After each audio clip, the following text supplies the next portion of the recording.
4 దశాబ్దాలుగా తెలుగుదేశం పార్టీ నడుపుతున్న వ్యక్తి, ఒక నాయకుడి, అధినాయకుడి కష్టాన్ని అర్థం చేసుకున్నా.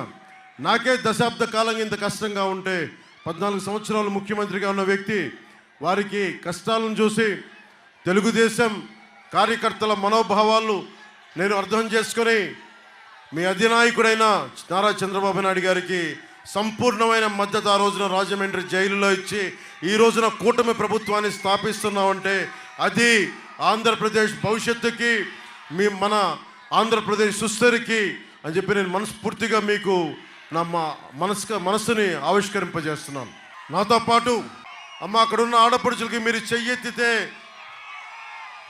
ఒక రాష్ట్రం మారిపోద్ది. మీరు బయటకు వస్తే 30,000 మంది ఆడపిల్లల్ని అదృశ్యమైతే మాత్రం అండగా నిలబడ్డ ప్రభుత్వాన్ని నేలమట్టం చేసేస్తాం. మీరు బయటికి రండి, భుజుల చెయ్యెత్తండి.